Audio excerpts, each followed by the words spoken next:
The following is a dramatized fictional account. None of this is real in any way. So, I'm just pretending like I said I would. The video I made the post about, the poll about. Okay, I'll stop wasting time and I'm going to get started.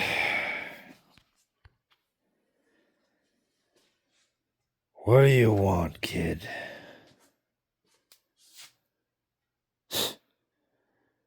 Yeah, I went to Ukraine. Foreign Legion. What about it? You want to know. Well, I hope you're not thinking of going there, but... I suppose I should tell you, huh? Why do you want to go? Because you're nothing here. Yeah, I know a thing or two about being nothing. Sit down. Let me instill some soldier's wisdom into you.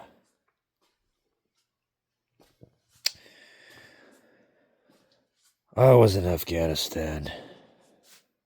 During the surge, 2011, Obama sent us in to try and pin down the Taliban because they just kept popping out of every fucking rock and...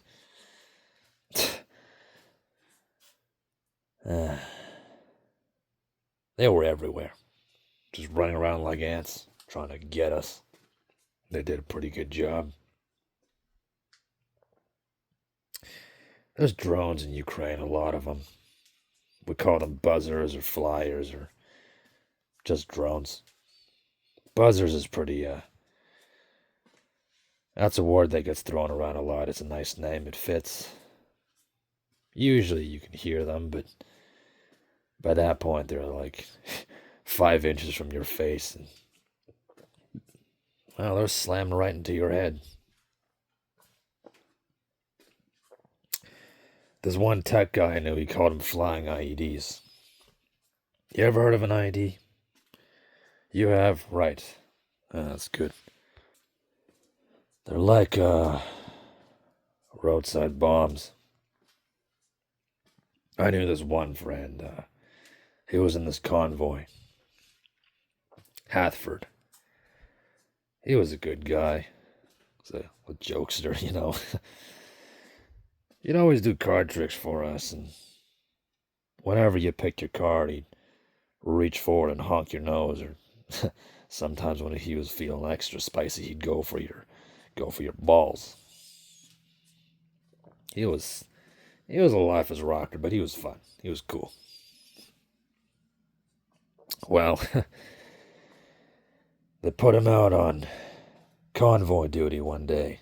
They were supposed to go do a standard run-of-the-mill patrol of this one area. I think it was near some goat herder's village. It wasn't his village, just a lot of goat herders lived there, just kind of close to the mountains. And that's what they hit. It was an IED. 500-pound roadside bomb. Taliban buried it real well. And,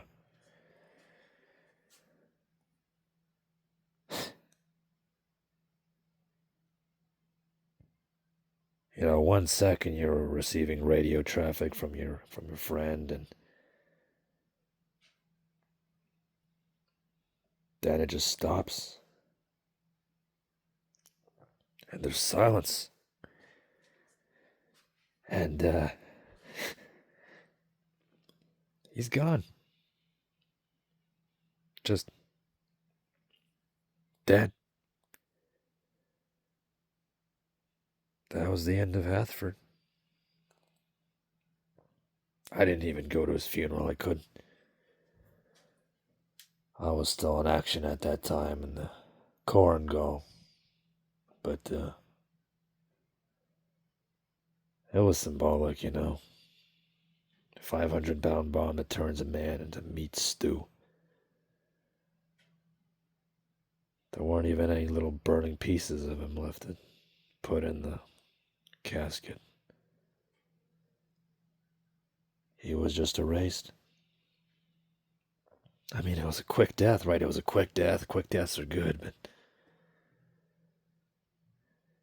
he was my friend.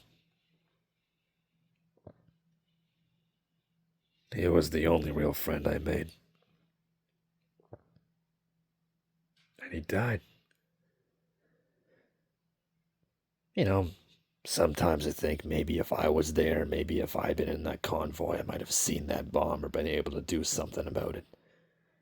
Call upon the wrath of God or whatever. But I guess he was always going to die, wasn't he? He was a little stupid in the head. Bricks for brains. But he was a good guy. I always take the good ones first. But Ukraine, drones, they all carried bombs. Like I was saying earlier, flying IEDs.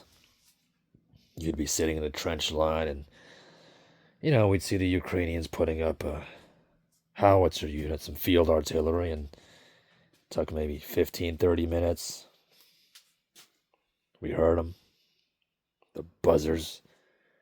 Those fucking things. Sometimes I hear them when I sleep. I can't stand the sound of them when I'm back here, I saw this one kid, he was just a kid. He was flying his drone around in his backyard.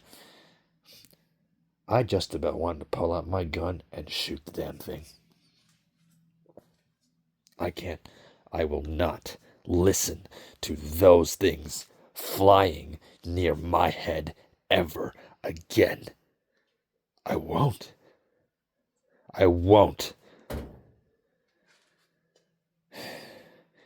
But the Ukrainians they had a piece of field artillery. It was, I don't know what it was. It was some kind of Soviet model. I don't know Soviet guns very well, so you'll have to forgive me. The drones came, and you just heard them, and you saw this blur of color and motion, and then the gun blew up, and we all scattered. This one guy, one of the crew, I think he was loading it. He was still trying to load a new round in, and he wasn't fast enough, so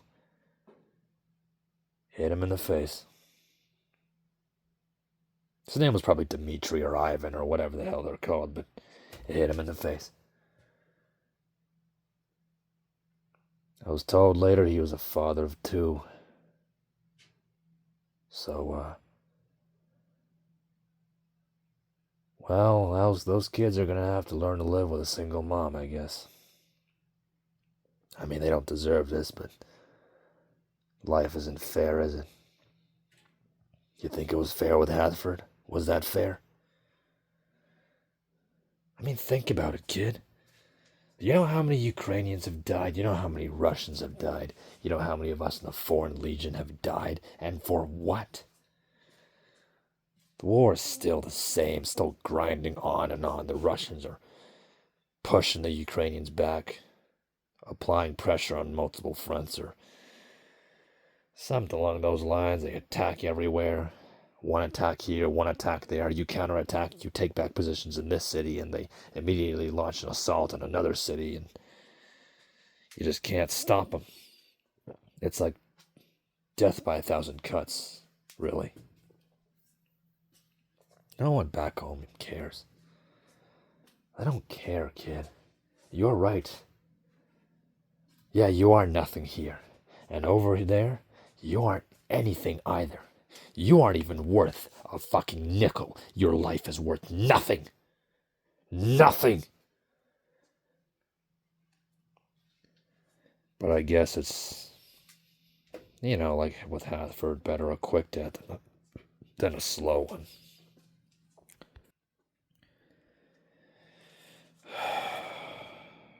I didn't have a lot of happy moments in my life, but I remember this one time I was a kid and I was out with my friend Fred, and I think it was grade 7 or 8, I don't remember, but we were just biking these long loops around the block, and we saw this one classmate, this girl, I think her name was Molly or something along those lines, and I don't know what she was doing. She was in a swimsuit on the lawn with a sprinkler, and we saw her, and we were scared. We did not know what to do. I was a shut in, and Fred gamed too much, and then she started walking towards us. So we took off. We ran. I didn't know how to talk to women. I never learned how to talk to them. I didn't. There was this one girl named Chloe. I met her in high school. It was grade 10.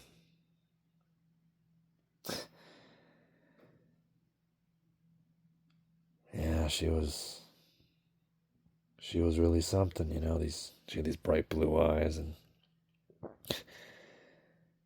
brown hair. It's like, I think that was like mid-back, but sometimes she'd come and they'd be in curls and look like silk. Must have felt like silk too.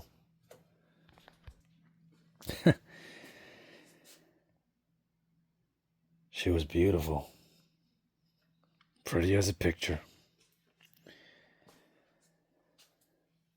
She was nice, at least. I mean, that's what they all do. They're nice, and then they show their real face later. I asked for her number. She said no. That was the end of it. We still talked for a while over Facebook, because Facebook was still a thing back then, but we talked a little bit on Facebook, and then one day she just stopped talking to me. There was no explanation, just sometimes they do that. Maybe they like to do that. There was no answer, I was just left there. You ever seen those movies where the puppy gets left in the rain and strangers walk by and some guy kicks it and it's just sitting there waiting for its owner who never comes back? That was me. Broke my heart. I tried a few more times after that, but apparently they all turned out to be her friends, so they all said no too. One of them was rather insulting. You should have heard her voice. I have a boyfriend.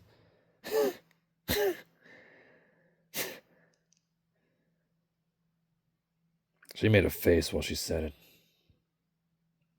That was just fucking rude. But I guess we were kids, right? You don't really understand, or maybe they did and they didn't care.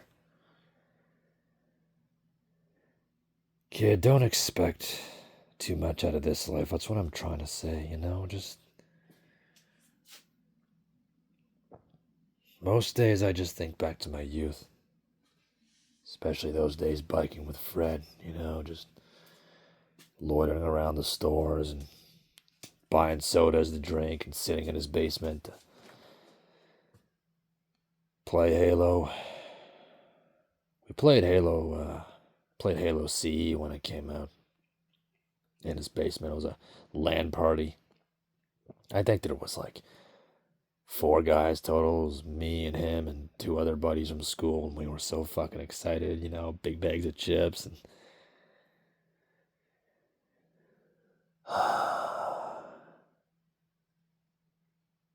I was alive. I was alive, man. And you'll never go back. You never get those years back if you... the time's just gone.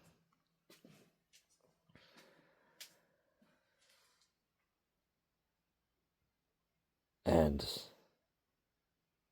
now I'm just some old soldier with nothing. I fought one war, I came back home, I worked some construction, couldn't take it, I went to fight again, and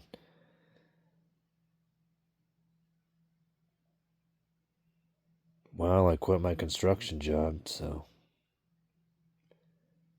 now I just hang around the block, and I'm trying to find something new. I might do trucking, seems to fit me. Long hours, open road, just me and the truck. Show up on time, and Bob's your uncle.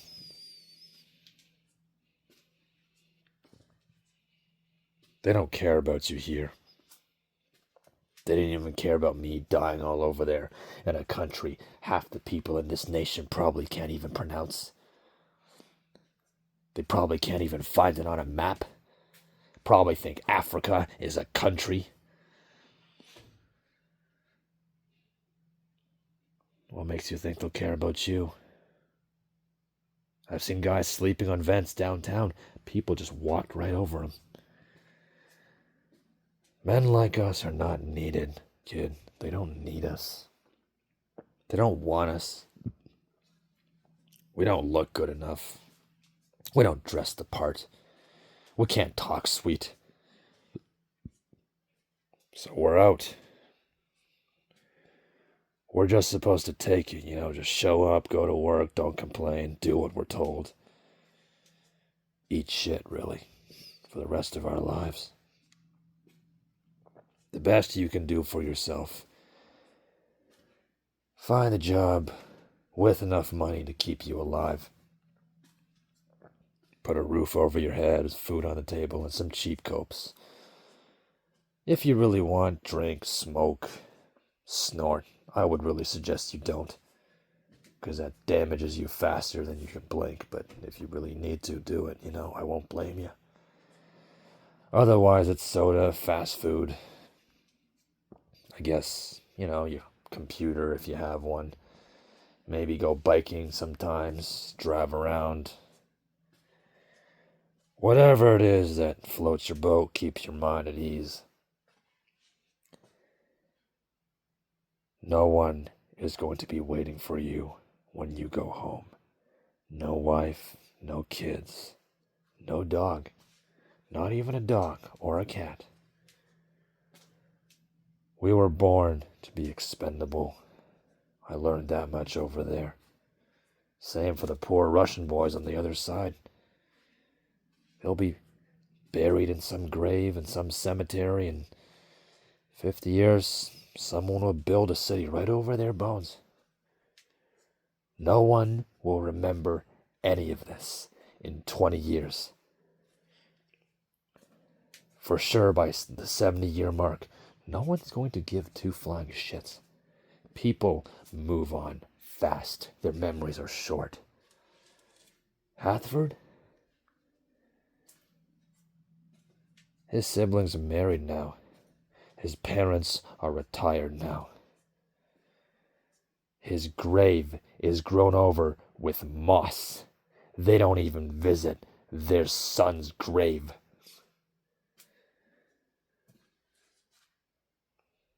Well, to be fair, they are old. I guess they can't. But his siblings, they don't give a damn. Even family moves on. You have to, because it's a survival instinct, but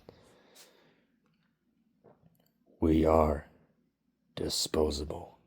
We always have been, we always will be. Your goal is to survive and cope, because that's the best you're gonna get. That's it. That's all there is to this life. So go home. Go play some Call of Duty. Go pretend you're a soldier. Pretend that you're someone. Because we all know well that you're nothing. And so am I. That's just who we are.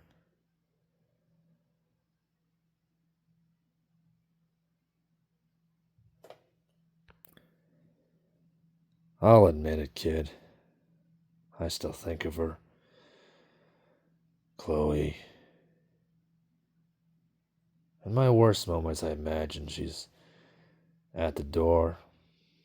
She's there when I come home, Sit on the couch, watch some TV.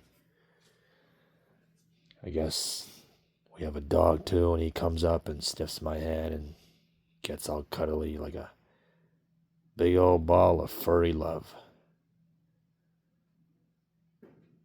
It's just a dream. It'll never happen. It's too late.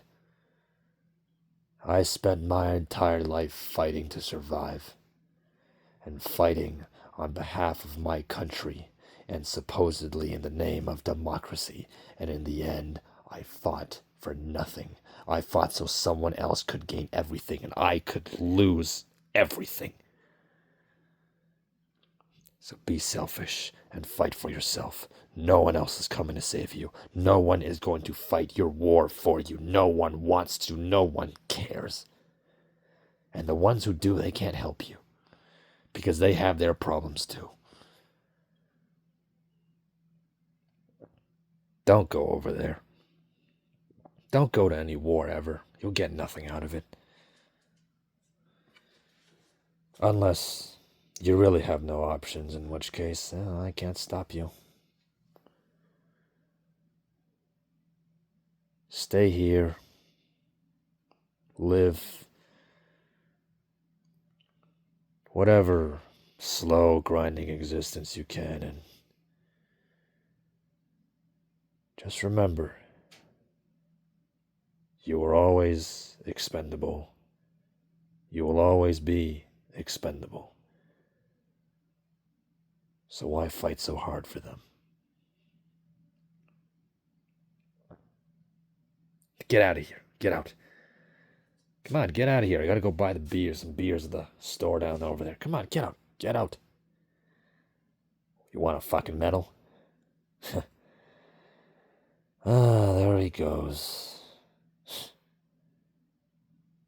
Good luck, kid. You'll need it. So anyways, that was my little performance. If you've even made it all to the 20... If you've even made it all the way to the 22-minute mark, holy shit, you have a really long attention span. Probably most of you got bored at the 5 or 6 or 7-minute mark or whatever. This is one of my longer videos yet, so apologies. Anyways, that's it. Bye.